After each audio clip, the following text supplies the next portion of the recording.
Welcome to this lesson on osmosis, one of the most important processes in cell transport. Osmosis is a special type of diffusion that involves the movement of water molecules across cell membranes. Understanding osmosis is essential for understanding how cells maintain their structure, how plants absorb water, and how our bodies regulate fluid balance. Throughout this lesson, we'll explore what osmosis is, how it works, and why it matters in living organisms. Osmosis is defined as the diffusion of water across a selectively permeable membrane. Let's break this down. It occurs when water moves from an area of higher water concentration to an area of lower water concentration. The key here is that only water molecules are moving, not the dissolved substances called solutes. The membrane is selectively permeable, meaning it allows water to pass through but blocks many other molecules. This movement continues until the water concentration becomes equal on both sides of the membrane. Osmosis has 4 key characteristics you need to remember. First, only water molecules move during osmosis, not the solutes dissolved in the water. Second, osmosis is a passive process, which means it doesn't require any energy in the form of ATP. The water moves naturally down its concentration gradient. Third, it requires a selectively permeable membrane that allows water through but restricts other molecules. Fourth, osmosis seeks to reach equilibrium, meaning it tries to balance the water concentration on both sides of the membrane.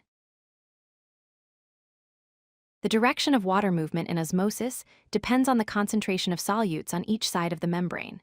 Water always moves from where there is more water to where there is less water. This might sound confusing at first, but think of it this way. If one side has more dissolved solutes like salt or sugar, it has less water. So water will move toward the side with more solutes because that side has less water. The side with fewer solutes has more water, so water moves away from it. This is the fundamental principle that drives osmosis. We classify solutions into 3 types based on their solute concentration compared to a cell.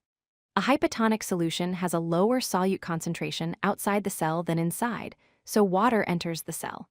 An isotonic solution has equal solute concentration inside and outside the cell, resulting in no net water movement. The cell remains stable. A hypertonic solution has a higher solute concentration outside the cell than inside, so water leaves the cell. Understanding these 3 types is crucial for predicting what will happen to cells in different environments. Animal cells respond dramatically to osmosis because they lack a rigid cell wall.